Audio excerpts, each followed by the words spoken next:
Hello and welcome to English Podcasts with Chris and Sue. For more information, visit english-podcasts.com.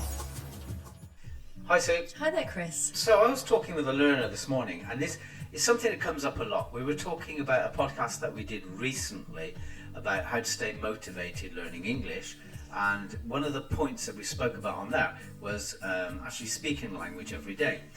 And this learner said to me, and it's classic, I get it all the time, you probably do as well, I try to speak English but I don't have enough vocabulary. Yeah. So what I said to this person was, we're going to do a podcast about this so you can listen to it, and so that this will be one stone killing two birds, in as much as he'll be listening and also he'll hopefully be putting some of the things in place. Now, one of the things that we spoke about in the learning vocabulary podcast that we did was talking about spaced repetition.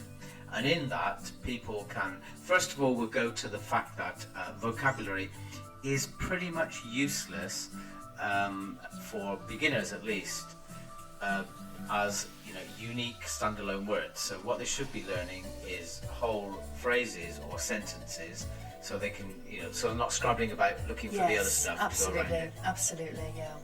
And spaced repetition is it's the way of repeating, not off by heart, but spaced out through the day. They say that within spaced repetition, 7 times it's learned. It's probably not so binary as that. It's probably. In fact, I often say 7 times is a good way to learn something, because people do worry. They think they're going to learn it immediately. Yeah. Yeah, and they're not, of course. Yeah, exactly. Yeah. But the idea is that they're making their own sort of flashcards. It can be anything. It can be post-its. It can be bits of card, whatever. They're going to be trying to use that in the day and trying to remember it. But part of this is that you cannot really learn anything if you don't use it. Yeah. Absolutely. Use it actively. Use it or lose it. Yeah, well, that's it. I mean, it will either stay as part of their active vocabulary, or it will stay as passive vocabulary. Yeah. Now, we need passive vocabulary when we're reading, etc., but not when you're speaking. Now, so I was talking about using spaced repetition, so making their own flashcards. They don't need to look for anywhere. Using the language, they have to use it, and they need to learn in themes.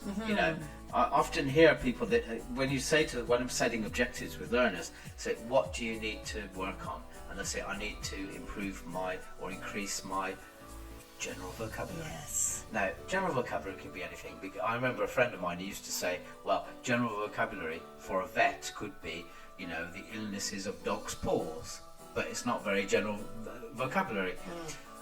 So what we need to do is have vocabulary that is in themes. It could be food vocabulary, it could be office vocabulary, it could be going back to sentences and phrases.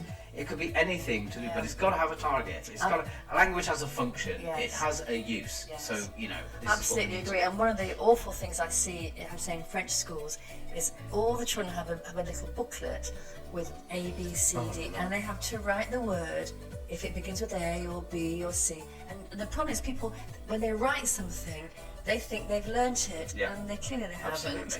And so I always say, it's a classic thing you do too, is in themes, make a mind map.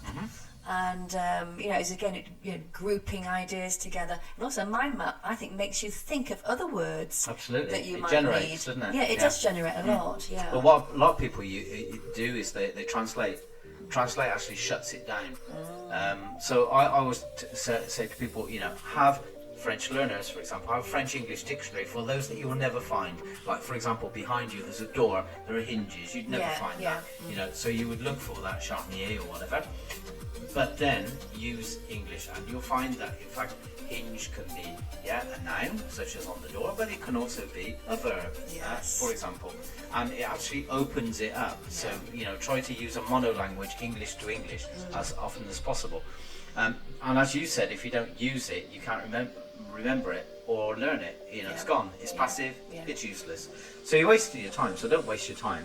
But if you do see a phrase or a useful bit of vocabulary that you think, that says exactly what I need to say at times, then note it down. go through the spaced repetition again and then use it, then that can be part of your own vocabulary. Also listen out for it when you're listening to English or watching series or whatever, or listening to other people speaking. Anything else that you would add to that? Well, yes, in fact, I remember one student of mine, he always asked me almost every week, how many words do I need to speak English?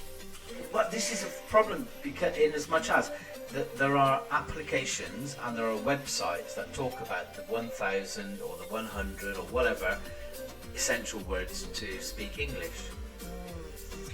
Well, because he asked me so often, I actually looked this up because for me it seemed a crazy idea.